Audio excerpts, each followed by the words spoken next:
What's going on, guys? Taimanin Amazing here. We're back with another video, and in today's video, guys, I'm going to be going over things I wish I knew before I started Action Taimanin. So basically in this video, I'm going to be going over these things that if I knew before playing Action Taimanin, I feel like it would have actually helped progress me a little quicker at the beginning of the game initially. But yeah, let's hop in and I'll go over basically tips and tricks on what you should be doing as a newer player and a beginner. So the first thing that I would like to mention is your stamina. So if you're going to be restoring stamina, do not restore stamina based on just restoring your AP like this. If you restore your AP like this, it only gives you plus 50 when you're restoring your AP. This can be good early on if you have less than 50 AP, but if you have more than 50 AP, then it's definitely not worth it to actually do this. What you can actually do if you want to buy stamina is you can actually go to the shop here, which will actually go to consumables, and you can get AP potions, which if you don't know what AP potions do, they actually fill 100% of your AP. So if I have 143 out of 143 AP here, if I was to use an AP potion, it would be 143 again. So I'd get another 143 instead of getting just 50 by spending the same amount of gems as well. It's 10 gems for getting one AP pot, or 10 gems for actually increasing it by 50. So if I knew that in the beginning, you know, I would have been buying AP pots initially, and it's also discounted as well if you buy 10 AP pots because you get it for 90 instead of 10 per each. You're actually saving about 10 gems if you get 10 AP pots, and that's what I actually did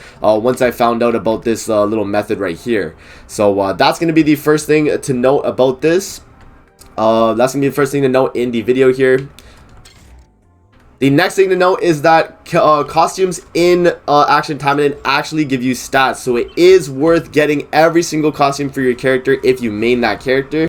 I didn't know this initially, so going into it when I started to main my Kurenai, I didn't know if I should have gotten all their cosmetics, but once I found out that they all give stats, it was definitely worth picking up every single one of them so that she does, you know, her best in her fights, because I always prioritize getting as much stats as possible when, you know, getting my Kurenai here, because she is my main. So that is just something to note right there. Always make sure if you're maining a character in Action Taimanin, get all their cosmetics so they have as high power as they can. So that's going to be pretty nice to note. The next thing that we're going to be going over is going to be Magatamas, but in specific, working on Magatamas. So if you actually want to work on good Magatamas, you actually have right here, which you can see, I have 4 Magatamas here that are maxed out completely. This is what you want to do early on in the game, is try and max out a full set of Magatamas here, and upgrade them as much as possible. You don't have to really worry about the rules, but I would say as a newer player, just try and get each of them maxed out. Get each little you know, Magatama thing unlocked. I mean, because once you get them unlocked, then you can actually move these Magatamas around to all your characters that you own to clear content in the game. So another thing to note as well is that if you guys want to actually get Magatamas easily, you want to go to Time Attack and you want to go to Chapter 3 specifically on normal or hard.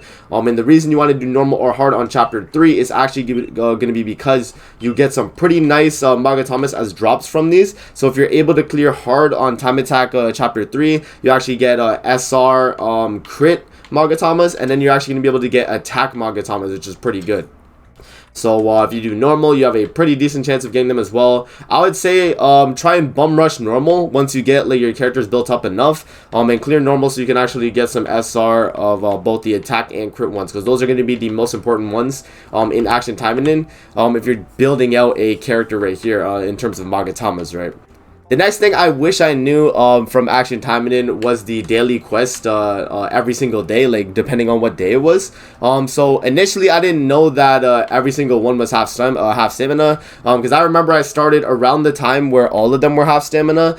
So you actually have to make sure you check the you know, the which day it's going to be half stamina, right? So I made this little graphic here, so I'll actually just put this on the screen here, and you guys can see basically every single day that you know, you can get daily quest half stamina. So this is for NA, by the way, so if you are in North America, this should be for you. If you are in JP or whatever the case, this won't apply to you. Maybe it'll be a day behind or a day ahead, I'm not too sure, but that's going to be the daily quest little graphic that I made right there. The next thing I wish I knew in Action Taimanin before actually doing was summoning in the gacha here. You should not be summoning in the gacha, guys. The only reason you should be summoning in the gacha is for the discount multi. So whenever a banner drops, they usually do like a discount multi initially, and you can do that discount multi because I feel like that's worth it as a chance of getting whatever character you're trying to pull, in specific like the supporters or the weapons, whatever the case. It's definitely worth doing the discount, but other than the discount, I would highly recommend do not summon on banners in this game unless you have gacha coins. Gacha coins are what you're going to be able to use if you want to actually do summons in this game that are free, because you're going to be getting gacha coins through from events and stuff. So if we go to like the event that's going on right now, if we go to the new Taimanins and the evil mist, if you go to the like little box here, you can actually see that you do get gacha coins every other box that doesn't have a supporter here. You are a supporter, which is really nice, and every event does this where they give you gacha coins, and they also give you it through login bonus as well, which is going to be pretty nice to know as well. So the next thing that I wish I knew before I started playing Action Taimanin is my facilities, because facilities are very important. You want to always keep your facilities running no matter what. So I just logged in today here, so I'm actually just going to reset all my facilities here, and put all my Taimanin that I need to put in each of my facilities here. So we'll actually do the skill one right there. We'll go to the XP one here. We'll claim my Kirara XP, and we'll actually just put her back in there. And she's going to get her XP for another 3.5 hours there. So we'll just leave her doing her thing, and then we'll also just claim all of these things that I left overnight, which I didn't really need to because they were kind of quick. But yeah, and then we could just put them back in, and we'll do some more. I'll get some more beads. We'll get some more beads there, and yeah, we can actually just you know, start crafting a bunch of stuff here. Let's see, maybe I'll craft some of these actually, because I do need some of these. But yeah, we'll start crafting that. And then we'll move on to the next one right here, which is going to be the weapon facility. So we start putting stuff in here. It doesn't really matter what you put, right? You just want to start leveling stuff up. So you just start slapping stuff in there and getting it leveled up. But there we go. And then we actually move on to the final one up here, which is going to be the exchange facility. So it's available now that I have the cooldown reset. And then what we're going to do is we're just going to put 4 of my rare things at the moment, because this is all I really got. And let's see if we can get an SR from here. We actually do not get an SR, so that's fine. But yeah, that's going to be my daily facility routine that I like to do, is I go in my facilities every single day and I get all that stuff done. But yeah, that's going to be something pretty nice to note right there. And then also my dispatch missions, which I'm also going to claim as well. So that's pretty nice right there.